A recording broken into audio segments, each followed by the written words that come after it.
Bismillahirrahmanirrahim. Alhamdulillah wassalatu wassalamu ala Rasulillah wa ala alihi wa sahbihi wa man walah amma ba'du. Adik-adik rahimakumullah, alhamdulillah sekali hari ini kita bisa kembali berjumpa ya. Karena 3 pekan sebelumnya qadarullah Kak Vicky kemarin pindah rumah. Jadi di setiap akhir pekan banyak yang ke rumah Kak Vicky untuk berkunjung dari keluarga dan kerabat. Nah, untuk insya Allah pekan ini dan pekan depan kita mulai kembali kajian kita ya. Tema kita insya Allah akan membahas atau mengenal azan dan hukum fikihnya. Ya, mengenal azan dan hukum fikihnya. Kalian bisa sambil lihat ya yang ada di layar ya. Nah, adik-adik rahimakumullah, kita tuh sering banget dengar azan di rumah kita. Sehari 5 kali kita mendengarkan azan ya dikumandangkan dari masjid. Ketika sholat subuh, ketika sholat zuhur, sholat asar, sholat maghrib, sholat isya. Ya, sepanjang itu pula ya kita setelah mendengarkan azan kita menegakkan sholat, kita mengerjakan sholat.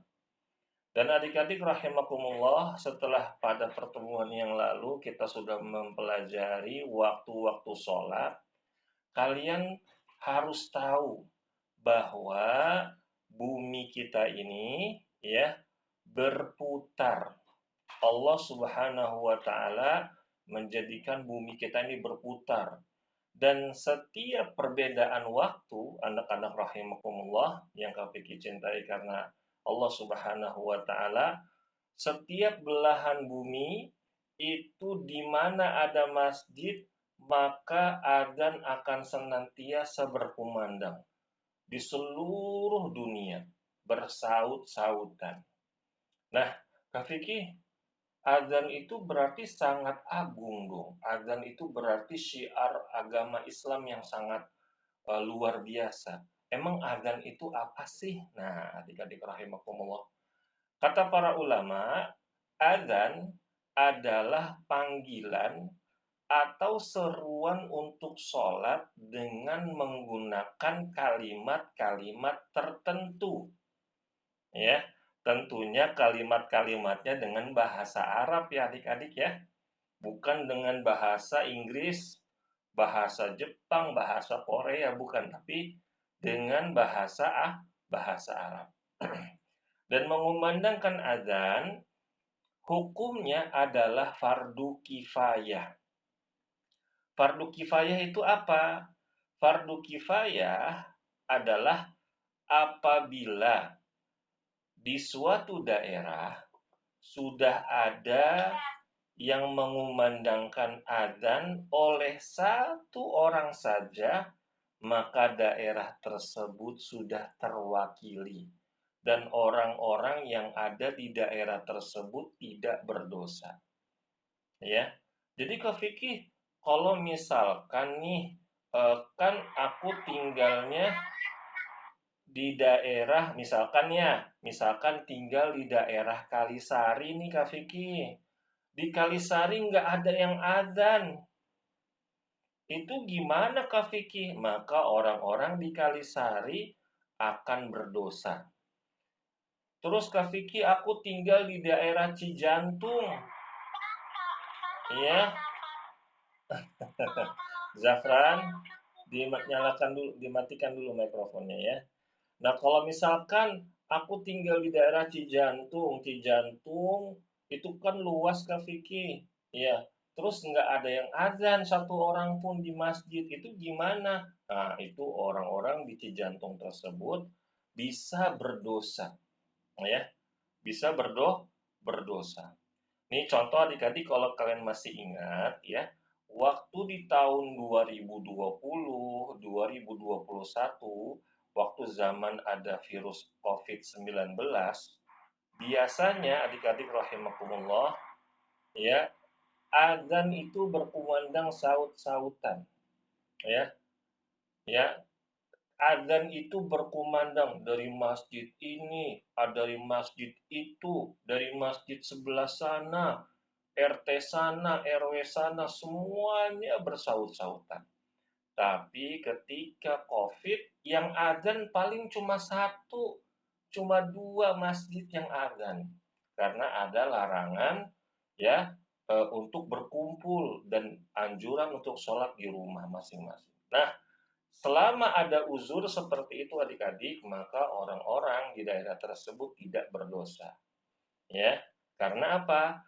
Karena ada sebabnya seperti wabah, penyakit dan lain-lainnya. Ya, begitu. Nah, berikutnya sejarah adzan. Jadi adzan itu adik-adik bukan sebuah ibadah yang sudah ada diperintahkan sejak pertama kali Rasulullah Shallallahu Alaihi Wasallam diperintahkan menjadi nabi atau diangkat menjadi nabi dan rasul oleh Allah Subhanahu Wa Taala. Ini ada sejarahnya. Nah, sejarahnya seperti apa? Nah, Kak Fikri di sini membawakan sebuah hadis ya dari Nafi' rahimahullahu taala. Beliau meriwayatkan dari Ibnu Umar radhiyallahu anhuma, beliau berkata, ketika orang-orang mukmin tiba di Madinah, ya, maksudnya apa nih Kak Fikri tiba di Madinah? Jadi adik-adik, setelah hijrah, ya, hijrah itu dari Mekah ke Madinah, ya. Zafran, dimatikan dulu nak mikrofonnya. Caca, nggak boleh ganggu ya. Nanti kalau Caca masih pencet mikrofon juga, Kak Vicky aduin sama Umi. Ya. Nah, jadi kaum muslimin pindah dari Mekah ke Madinah, namanya hijrah. Jadi ketika Rasulullah dan para sahabat pindah dari Mekah ke Madinah, nah kan mereka tuh udah disuruh sholat, udah diperintahkan sholat sama Allah, adik-adik, sholat 5 waktu. Juga Rasulullah Shallallahu Alaihi Wasallam ketika pindah ke Madinah, udah buat 2 masjid. Pertama Masjid Kuba, yang kedua Masjid Nabawi. Nah, dulu belum ada yang namanya azan. Sehingga ketika mereka tiba di Madinah, kata Ibnu Umar radhiyallahu anhuma, kaum muslimin itu cuma berkumpul dan saling menyeru, saling memanggil ya untuk melakukan sholat sebelum ya sebab sebelum ada saat itu seruan khusus untuk melakukan sholat. Jadi belum ada kalimat-kalimat atau ucapan-ucapan seperti adzan yang Allah Subhanahu wa taala perintahkan. Ya, adik-adik rahimakumullah seperti itu. Lalu adik-adik rahimakumullah, kita mungkin penasaran, Kak Vicky, emangnya manggilinya gimana? Woi, sholat, woi, begitu. Enggak adik-adik. Jadi ya, dilanjutkan hadisnya ya. Pada suatu hari, sebagian mereka berkata, kita ini daripada saling memanggil, saling ngumpulin orang, lebih baik kita itu pakai nakus. Nakus itu seperti kayu yang panjang, kayak kayu panjang itu adik-adik ya, yang dipukulkan dengan kayu kecil, ya. Kalau kata para ulama, bentuknya itu kayak kayak tabuh gitu adik-adik. Kalau di Indonesia mungkin kayak apa? Kayak beduk. Nah, ya kayak beduk. Nah, seperti nakusnya orang-orang Nasrani. Lalu adik-adik rahimakumullah ada sebagian yang lain. Mereka mengusulkan, nggak usah pakai nakus, pakai aja buk namanya. Buk, yaitu seperti suling atau trompet yang kalau ditiup dia mengeluarkan suara seperti orang-orang Yahudi. Jadi adik-adik, dulu di zaman Rasulullah Shallallahu Alaihi Wasallam kan sudah ada orang Yahudi, sudah ada orang Nasrani. Mereka semua tinggal di daerah Madinah, adik-adik. Terutama orang-orang Yahudi, mereka sangat banyak sekali. Kalau orang Nasrani rata-rata mereka tinggal di daerah Syam. Nah, orang-orang Quraisy ya, yang dulu suka pergi ke Syam tuh suka ngeliat tata cara ibadahnya orang Nasrani. Jadi kalau orang Nasrani adik-adik ya, mereka kalau mau manggil orang untuk beribadah, mereka pakai genderang, pakai beduk gitu adik-adik. Terus kalau orang Yahudi, mereka kalau mau ibadah, ngumpulin orang, mereka pakai trompet, pakai suling. Ya, mungkin kayak apa ya, sulingnya yang besar tuh loh, kalau kayak zaman kerajaan dulu tuh adik-adik, yang tot, tot, tot, begitu adik-adik ya. Nah, jadi mereka menggunakan seperti itu. Dan kaum muslimin mengira bahwa ya kalau kita pakai alat kayak begitu, ya bisa ngumpulin orang lebih cepat karena suaranya yang besar begitu adik-adik. Nah, inilah gambar ilustrasinya adik-adik. Ya, kalau yang sebelah kiri yang kayak beduk atau genderang itu namanya nakus. Kalau yang kayak trompet ini namanya bukok, ya, yaitu alat pemanggil ibadah orang-orang Nasrani dan orang-orang Yahudi begitu. Nah, karena agama Islam, adik-adik rahimakumullah, adalah agama yang istimewa, agama yang sempurna. Dan kata Rasulullah Shallallahu Alaihi Wasallam di dalam hadis yang sahih, "Man tashabbaha qauman fahuwa minhum." Ya, barang siapa yang menyerupai suatu kaum, ya, maka mereka termasuk dari golongan mereka. Jadi kalau ibadahnya kita nyerupain orang Yahudi, orang Nasrani, Rasulullah khawatir lama-lama orang Islam, lama-lama kaum muslimin ngikutin cara ibadahnya, cara hidupnya, cara gayanya orang-orang Nasrani dan orang-orang Yahudi. Oleh karena itu dilarang. Nah, akhirnya adik-adik rahimakumullah, ya. Kemudian Umar bin Khattab bertanya, "Wahai Rasulullah Shallallahu alaihi wasallam, apakah engkau tidak mengutus seseorang untuk menyerukan sholat, untuk manggilin orang sholat?" Maka beliau Shallallahu alaihi wasallam berkata membalas Umar radhiyallahu anhu, "Kalau begitu wahai Bilal, kamu bangun dan serukanlah sholat." Nah, tapi adik-adik, ya, Bilal itu ketika sebelum disyariatkannya adzan, Bilal tuh nggak adzan, ya. Ada panggilan khusus, ya, ada panggilan yang suka digunakan sebelum adzan. Lalu kalimat apakah itu? Yaitu dari Sa'id bin Al-Musayyib, beliau berkata, pada zaman Nabi Shallallahu Alaihi Wasallam, sebelum adzan diisyaratkan, mereka menyeru dengan seruan dari Nabi Shallallahu Alaihi Wasallam, yaitu as-salatul jami'ah, as-salatul jami'ah. Jadi Bilal naik ke tempat yang tinggi adik-adik, karena kan Bilal itu suaranya kenceng ya, suaranya keras, suaranya bisa didengar oleh banyak orang, maka dia sambil teriak, "As-salatul jami'ah." Begitu. As-salatul jami'ah. Maka kalau ada orang-orang dengar suaranya Bilal, "Oh, itu tuh Bilal udah manggil sholat, ayo kita sholat." Mereka datang semua ke Masjid Nabawi. Mereka melaksanakan sholat. Jadi inilah kalimat yang digunakan sebelum adanya adzan. Jadi nggak pakai beduk, nggak pakai trompet, nggak jadi adik-adik. Lalu adik-adik rahimakumullah, ya, suatu hari ada seorang sahabat.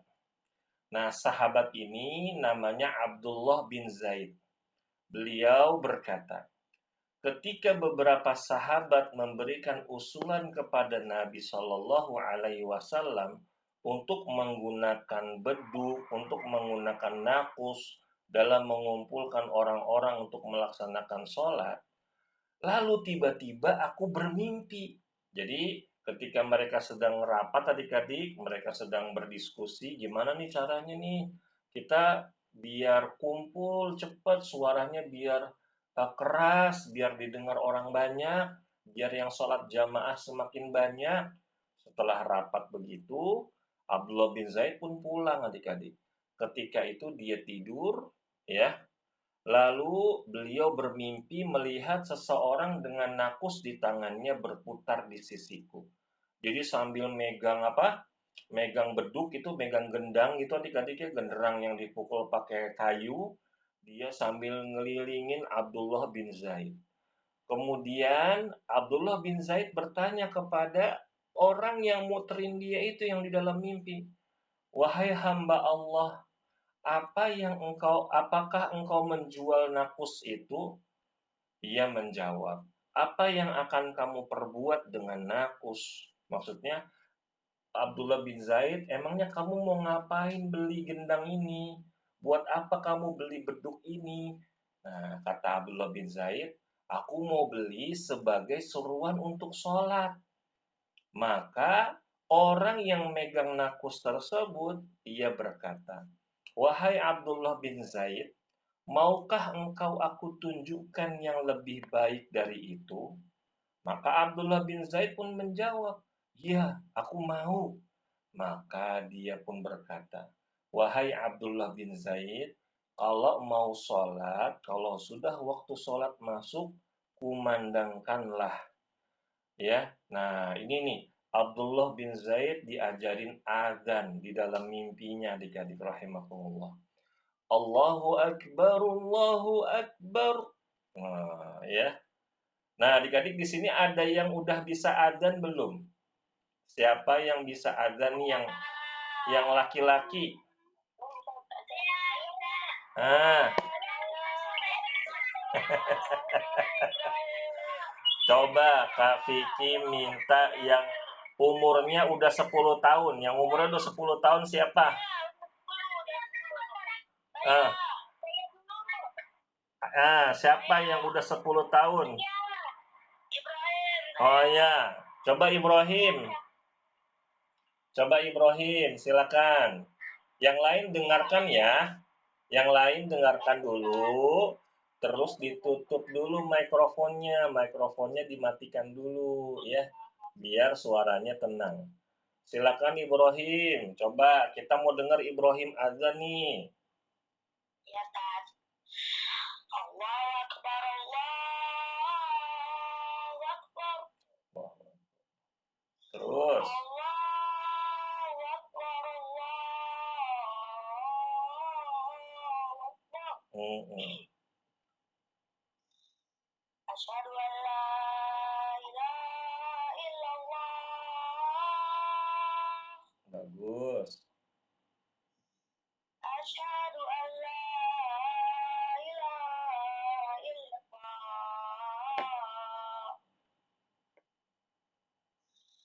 Asyhadu anna Muhammadar Rasulullah. Asyhadu anna Muhammadar Rasulullah. Hayya 'alal shalah. Hayya 'alal shalah.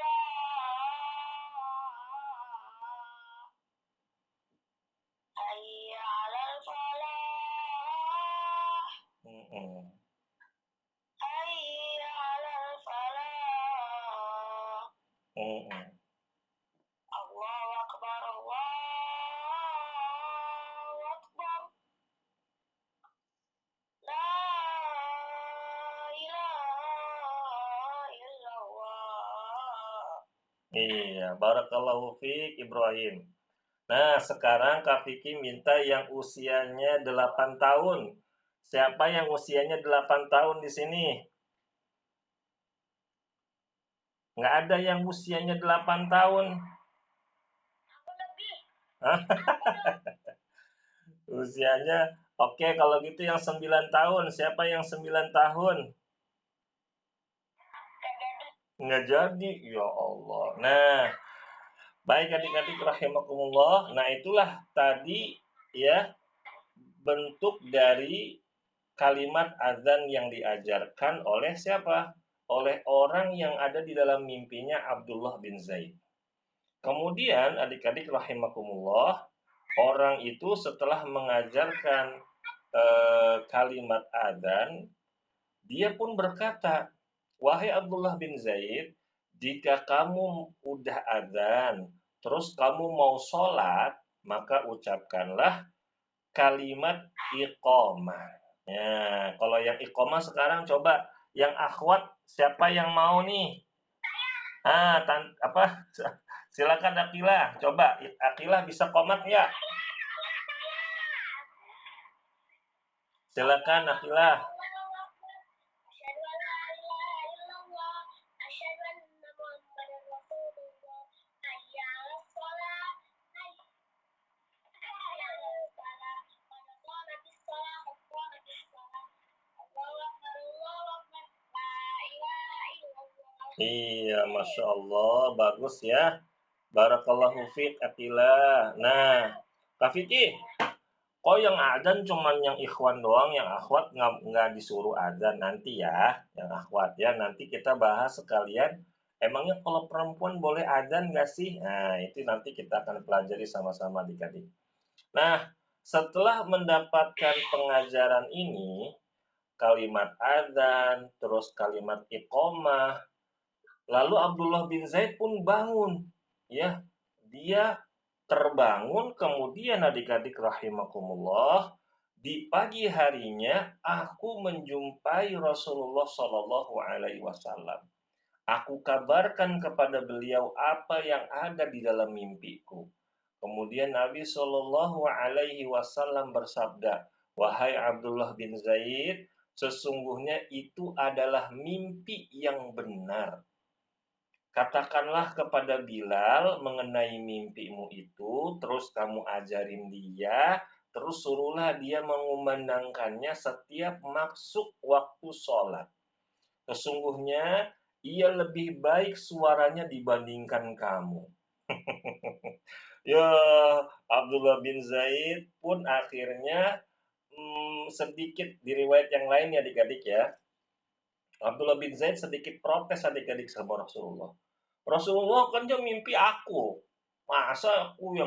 Masa yang disuruh Bilal, udah aku aja yang adzan, kata Abdullah bin Zaid ya. Tapi Rasulullah memerintahkan Bilal. Emang kenapa Kak Vicky? Karena Bilal itu suaranya adik-adik terkenal suaranya sangat keras, sangat kencang. Nah, zaman Rasulullah kan nggak ada mikrofon, nggak ada toa. Jadi butuh orang yang suaranya kuat. Akhirnya Abdullah bin Zaid pun paham. Ya udah deh. Kemudian aku menyampaikan apa yang aku mimpi, terus aku ajarkan kepada Bilal. Dan dia pun mengumandangkannya.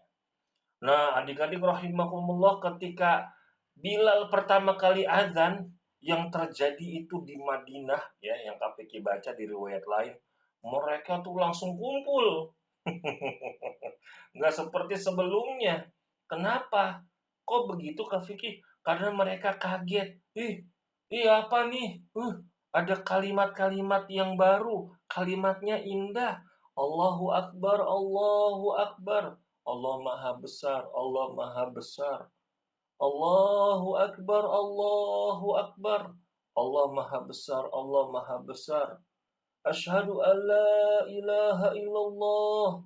Aku bersaksi bahwa tidak ada Tuhan selain Allah. Lalu ada asyhadu anna Muhammadar Rasulullah. Dan aku bersaksi bahwa Nabi Muhammad adalah utusan Allah. Lalu hayya 'alas shalah, ayo kita salat. Hayya 'alal falah, ayo kita meraih kemenangan. Wah, seperti itu. Akhirnya mereka kumpul adik-adik. Ya. Nah, ketika mendengar itu, Umar bin Khattab ya kaget. Beliau lagi ada di rumahnya dan beliau pun keluar. Lalu menarik selendangnya seraya berkata, "Demi Allah, yang telah mengutusmu wahai Rasulullah Shallallahu Alaihi Wasallam. Semalam aku mimpi juga kayak begini nih. Aku diajarin sama orang, mimpinya kayak gitu, persis sama. Jadi yang mimpi di malam itu ada berapa orang adik-adik? Ada 2. Betul. Siapa aja? Siapa tadi yang pertama? Abdullah bin Zaid sama Umar bin Khattab. Tapi yang disuruh adzan siapa? Bilal. Emangnya adik-adik kenapa kok Bilal yang disuruh sama Rasulullah?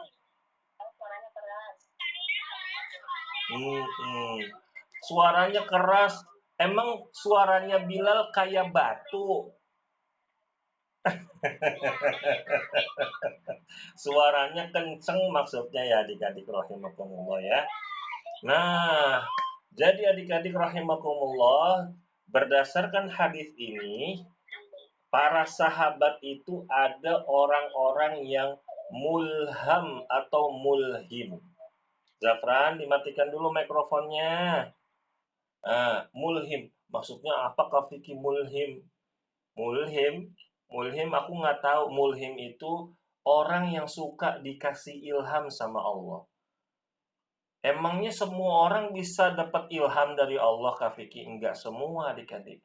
Hanya mereka orang-orang yang sudah Allah ridhoi. Allah yang berikan mereka tuh karomah. Kenapa? Karena ibadahnya rajin, tauhidnya lurus, nggak suka berbuat amalan-amalan kesyirikan, nggak suka makan makanan yang haram, minum minuman yang haram. Pokoknya orangnya soleh-soleh lah. Nah, biasanya ya, terutama para sahabat adik-adik ya, itu dapat ilham. Kadang lewat mimpi, kadang dari perasaan, begitu adik-adik. Contohnya siapa? Contohnya ibunya Nabi Musa adik-adik.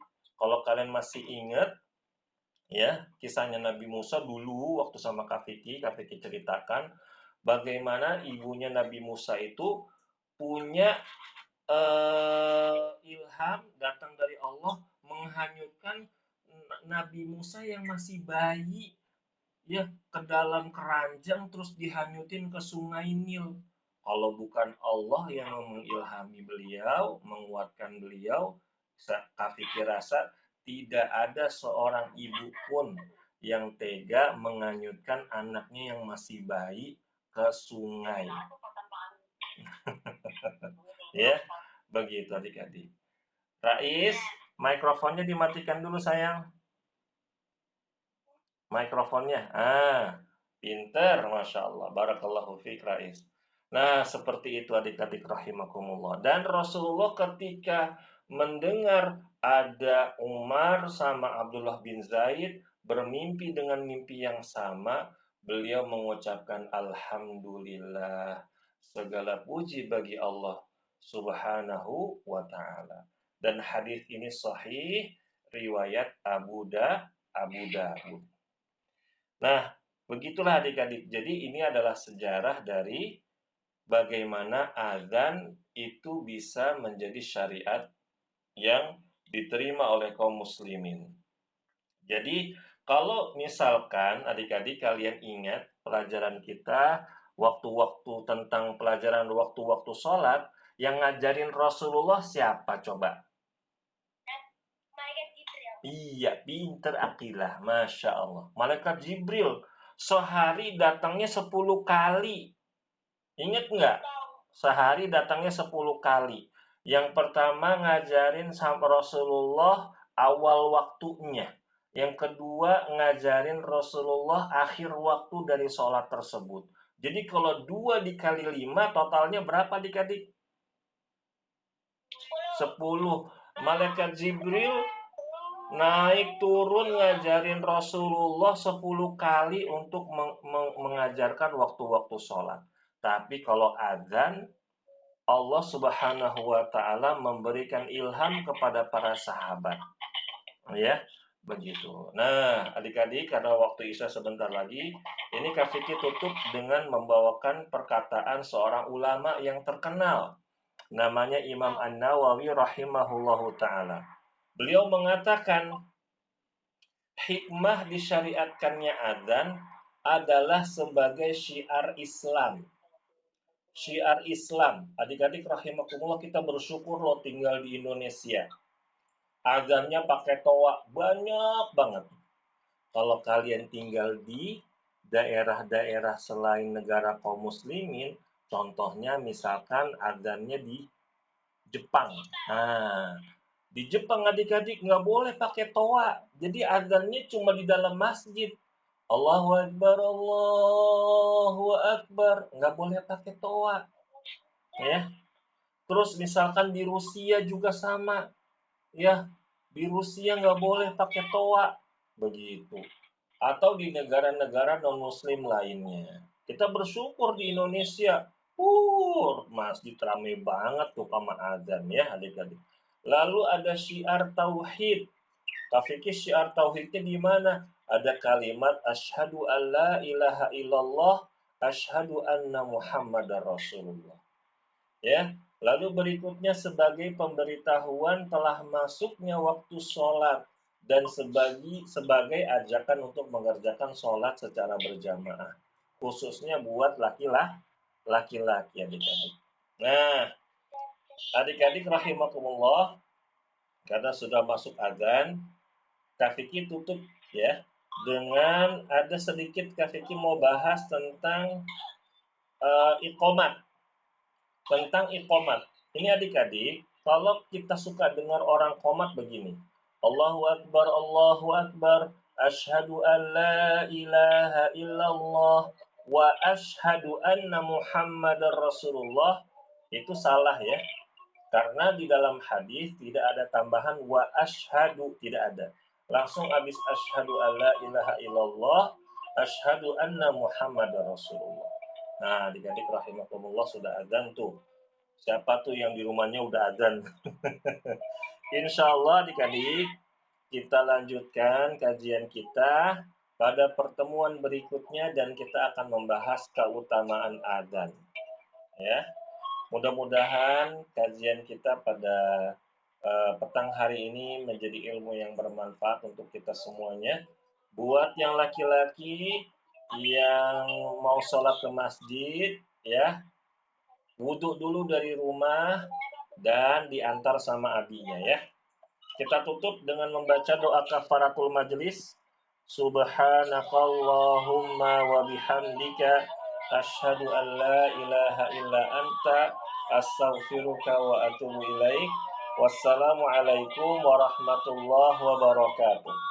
Dadah adik-adik. Dadah. Waalaikumsalam. Waalaikumsalam. Iya.